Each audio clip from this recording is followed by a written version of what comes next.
बहुत लोगों के मन में ये सवाल आता है,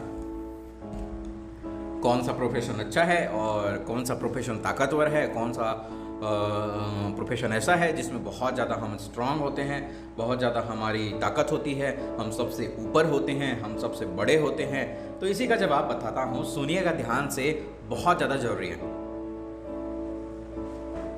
पहले तो आपको एक टिप देना चाहता हूँ, कभी भी किसी प्रोफेशन की क्वालिटी देखकर उसको ना अपनाएं। आप उस प्रोफेशन को अपनाइए जो आपके पैशन के लिस्ट में हो, यानी उस काम में मिलने वाली सैलरी, ऐशो आराम देखकर उस काम को चूज ना करें, बल्कि अपनी पसंद को, अपने पैशन को ध्यान में रखते हुए काम को चूज करें।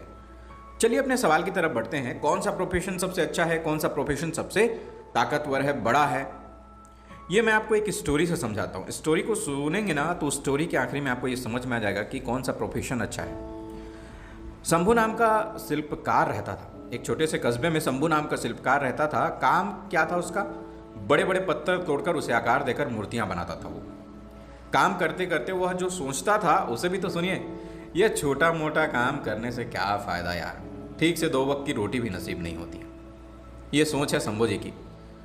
सोचते थे वो कि अगर मैं बड़ा आदमी बन जाऊं तो काम भी ज़्यादा नहीं करना होगा और बैठकर आराम से ऐसे करूंगा, मौज ही मौज करूंगा, ऐश करूंगा।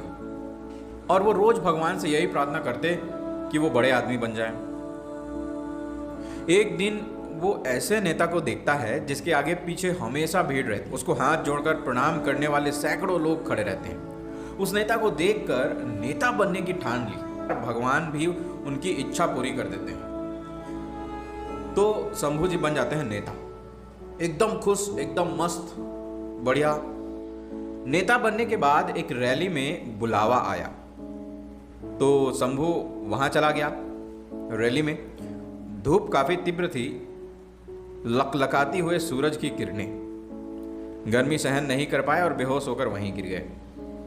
होश आया, अस्पताल में बिस्तर में लेटे हुए पाया। फिर सोचने लगे, नेता से बलवान तो वो सूर्य है जिसकी गर्मी कोई सहन ही नहीं कर पाता। भगवान मुझे सूर्य बना दो, मुझे अब सूर्य बनना है। शंभू जी का डिमांड देखो। अब वो भगवान से कह रहे हैं कि मुझे सूर्य बनना है। भगवान ने इस बार भी उनकी इच्छा पूरी की। शंभू अब सूर्य बनकर चमक रहा था। भीषण गर्मी उत्पन्न करना चालू कर दिया, खतरनाक गर्मी। अचानक उसने देखा एक मजदूर खेत में आराम से काम कर रहा है। भाई, शंभू का ईगो हर्ट हो गया। उसने गर्मी और तेज कर दी, लेकिन मजदूर पर कोई फर्क नहीं पड़ा। वो तो वैसे ही काम कर रहा था जैसे शुरू में आराम से काम कर रहा था। अब शंभू का ईगो और हर्ट हो गया। भाई, उसने विचार किया तो पता चला कि ठंडी ठंडी हवा पृथ्वी पर बह रही है और इसी वजह से मजदूर आराम से काम कर रहा है। शंभू फिर सोच में पड़ गया। विचार चलने लगा उसके दिमाग में कि हवा बनकर तो मैं और शक्तिशाली बन जाऊंगा यार। भगवान ने फिर उसकी इच्छा पूरी कर दी। शंभू अब हवा बन गया। हवा बनकर बहुत खुश था वो। भाव बढ़े हुए थे भाई के। इतराता इटलाता इधर उधर घूमने लगा। लेकिन घूमते घूमते जब वह अचानक एक खतरनाक विकराल पर्वत से टकराया जिसके पार वह नहीं जा सका, तब शंभू ने सोचा मैं इससे भी बड़ा पर्वत बनकर रहूंगा। भगवान ने फिर उसकी इच्छा पूरी कर दी। अब वह एक बड़ा विशाल पर्वत बन गया। उसको अपने आकार और शक्तिशाली होने का एकदम घमंड सवार हो गया। मैं बड़ा हूं, विशाल हूं। कुछ दिन तो उसको बहुत मजा आया पर्वत बन के। लेकिन कुछ दिन बाद उसको एक अजीब सा आवाज परेशान करने लगा। और आवाज क्या था? छेनी और जो हथौड़ा होता है ना, उस छेनी और हथौड़े की आवाज थी। उसकी आवाज से परेशान हो गया था। एक कर्कश थी आवाज उसकी आवाज इतनी कर्कश थी जो उसके शरीर को तोड़े जा रही थी। उसने गौर से देखा तो पता चला एक शिल्पकार उसके पर्वत को तोड़ रहा है। कौन तोड़ रहा है? एक शिल्पकार उसके पर्वत को तोड़ रहा है। आई रिपीट, एक शिल्पकार उसके पर्वत को तोड़ रहा है। ये देखकर उसको बहुत गिल्टी फील हुआ। अब गिल्टी क्यों भाई? ये पछतावा क्यों? क्योंकि वो सब समझ गया था। वह जो विशाल पर्वत को तोड़ने का साहस रखता था वो तो स्वयं वही था। अब यहां पर समझने वाली बात क्या है?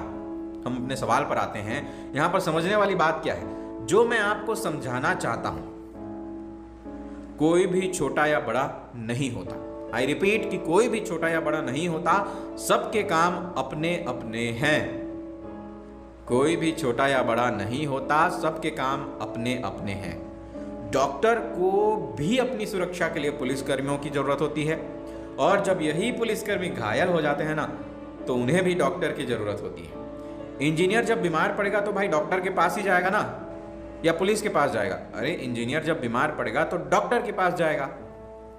लेकिन डॉक्टर को इलाज करते समय जिन इक्विपमेंट्स की जरूरत होती है, कार्डियोग्राम वगैरह होते हैं, उन इक्विपमेंट्स को, उन मशीन्स को तैयार करने वाला भी तो इंजीनियर ही तो है।